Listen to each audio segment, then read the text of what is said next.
Greetings everyone, and Grade here with another H-Powers 3 replay. Spawn on the top right side is the blue US of A, we have SpoonyDeer. Spawn on the south side is the red Portuguese, we have the Flying Jaguar. Can you pet a Flying Jaguar? Can you only pet if it's on the ground? Can you pet if it's in the air? How does Jaguar taste? No, I don't think I ever ate any form of cat. That probably sounds horrible. I never ate a big cat, or a small cat, or a medium cat. Medium-sized cats include like lynx and such as, well, lynx and bobcats. Either way, the US player has not selected a deck just yet. The Portuguese are neither. Strong likelihood the Portuguese players can be eyeing for a heavy amount of town centers. We do also have some yaks on the field. A very important naval unit to go along with some of the local dogs. I cannot speak, can I? In the Tengri Shrine, some Tengri Wolves, and the Atar Archers. Kitty Cat will go down. I wonder how he will taste. You'll get wood from him instead, not food.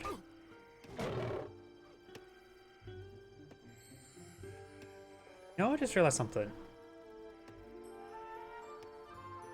The story of the Nemean lion from Greek mythology, it wasn't like Hercules killed it and then turned its hide into a cloak because its hide was incredibly tough.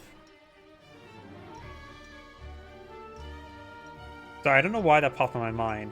Either way, we do have some yaks. They're in the center of the map. Of course, we do have a yak here. And the Portuguese player has selected a deck, the land deck, and it looks like a super turtle deck because I see rum distillery.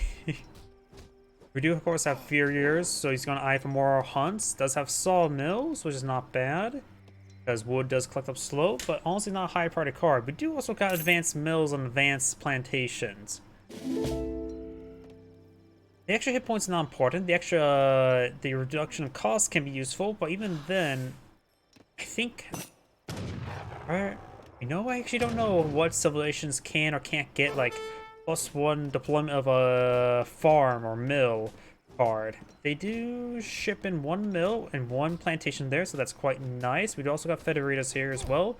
So we got the Ultra Turtle Portuguese playstyle. Also got the pretty Salas. I don't know how to pronounce some of these names. And of course got some organ gun cards here. Gunpowder attack. So probably going to see a bit of Castador, organ gun, and Ultra Turtles. Oh, perfect, the Second Amendment. That's what we need. Yes. Which include the Irish, French, and German immigrants. So a lot of immigrants, European immigrants. Let's see. We do also have the U.S. Marines, so he's going for militia cars. Yeah, he does have the conscription Minutemen companies here. And long rifles does affect the state militia as well as the Minutemen, gaining +4 ranged Minutemen. So we got a militia deck versus Ultra Turtles. We also got some water here of the Marines and the Marine life.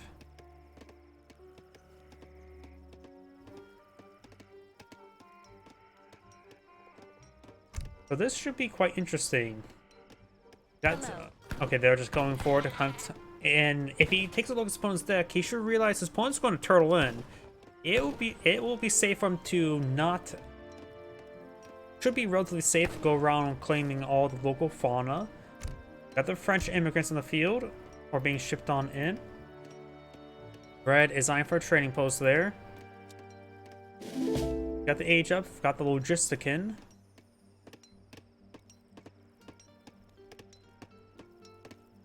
Huh, nobody's claiming all the yaks. I guess they talk back too much.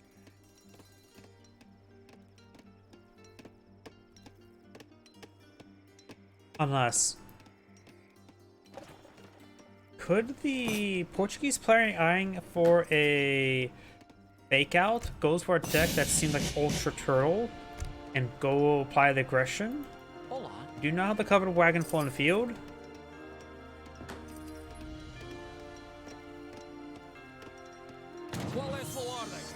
They just use crack shot against the monkeys.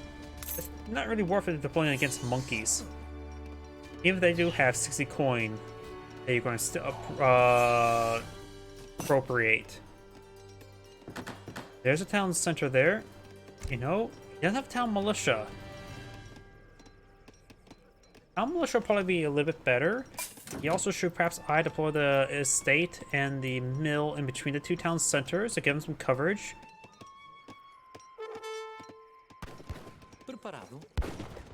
Got the general gunning down a villager. We got Virginia being selected. US player's going for a late age up because he doesn't need to be aggressive. He sees his opponent's deck. Or I'm assuming he's seen his opponent's deck.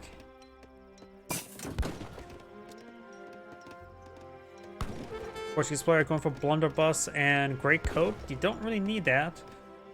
For the Italians, you get to get a free villager per research, and so this stuff that costs us less than a villager is a great item to research early on. Blunderbuss can be nice. Not really. The great coat can be quite nice, just to prevent stuff from dying, or your villagers from dying. But the blunderbuss is one of those, do you really need it sometimes? There's a Minutemen pushing way forward. They do, of course, less damage versus villagers. They also have horrendously bad siege damage. They would degrade down to 100 health, but that's still a good unit at 100 health. Sorry, 101 health. This one has some crossbowmen, which won't get bonus damage on the Minuteman, as they're classified as neither light nor heavy. Neither light nor heavy. There's around crossbowmen. Wait, you just pull that out from the town center? I guess you just pull that out from the town center. I forgot that you can do that. Wait. Can you build crossbowmen out from the town center? I don't remember seeing Portuguese doing that. And I don't play Portuguese. I didn't realize Portuguese could pull out crossbowmen from their town center. Yeah, he's using his town center as a crossbowman deployment. Was that related to the Logistican as a part of his age up? Maybe that's it. Musketeers now being shipped on in. So maybe the Portuguese player is going hyper aggressive, using his town centers as forward barracks. That would be interesting.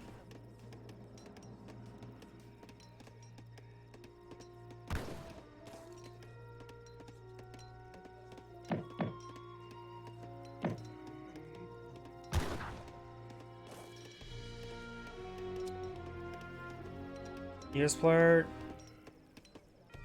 has a good number of regulars. I've always said as well, crossbow not really a counter heavy unit. They're more of a soft counter rather than a hard counter. Right now they're at 17 range. It's actually pretty good. But 16 damage with plus 25% damage multiplier puts them both at 20. I'm ready. Regulars, of course, have 25 damage.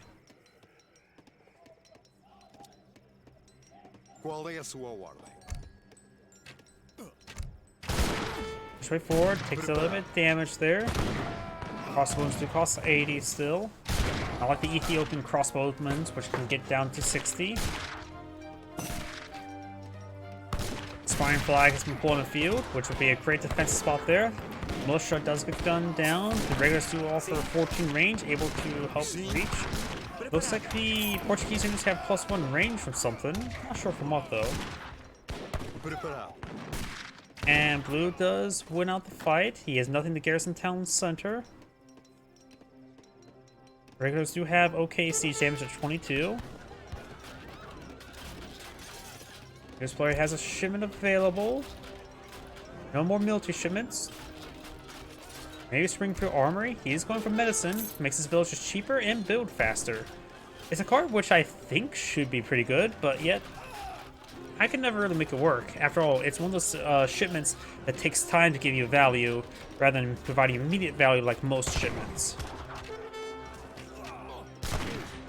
After all, deploying a shipment of military units give you more value when they take time to fire their guns.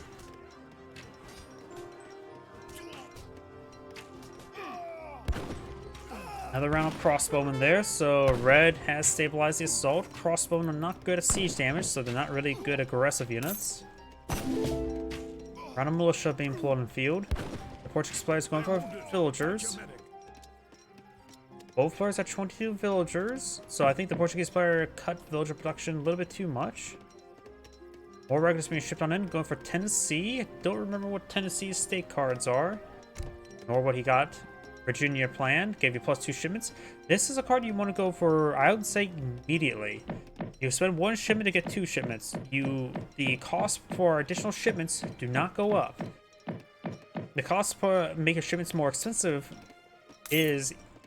only increases as you start earning shipments. But if you get added shipments to your inventory, it does not increase the cost. This is a card that there's no downside to going for immediately. Unless you really want to deploy it out and be greedy, and this is self-limitation.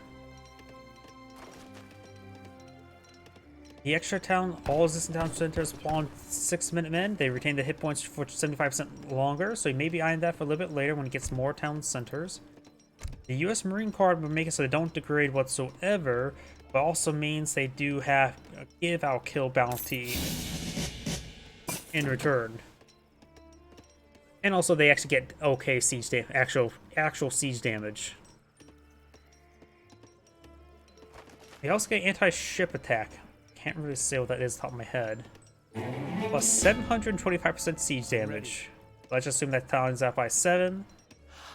It actually gets them close to like 40 siege damage. Actually not bad. Over mountain settlers, gives ships for settlers, greatly improves settlers in range combat, makes natural resources longer. It will give them plus 12 damage to range, which is not bad. Yes. Right now they have 6 damage, so you got them for blunderbuss, I believe. So this will put them up to 18 damage, maybe a little bit higher. Don't remember if blunderbuss gives a percentage damage increase or a set bonus damage increase. The best card, the civilization who has the best card for that is, I think, the Native Americans. I know the Aztecs can get a age 4 card to improve their villager damage by 20, right? The only problem as well, I really wish these cards that say, oh, give villagers X amount of damage, I really wish they give them attack move order. That would make them a bit more convenient to use. Other one is Watauga Association ships to outposts. All current and new existing quality outposts gives you +2 state militia. Also gives +10 population cap. Microphone, which can go combo quite well for a lot of US decks. There's a lot of US cards that give a handful of outposts. There's like a ×3 one H3 and ×2 an H2. That can make it up to 7. Plus the Russian American company also does get affected by it, so you can get up to 9 outposts each, effectively based on cards, which will give you 90 population and 18 state militia. Granted, it's across like 5 or 4 cards, but you also get a lot of defensive fortifications. It's not bad. You can really maximize your outpost playstyle as the US. Of course, he has aged up. There's a lot of things he can go for.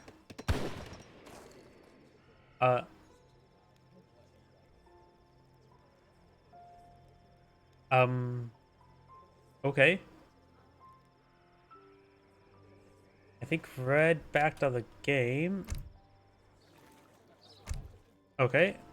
Thank you for watching. Have next replay.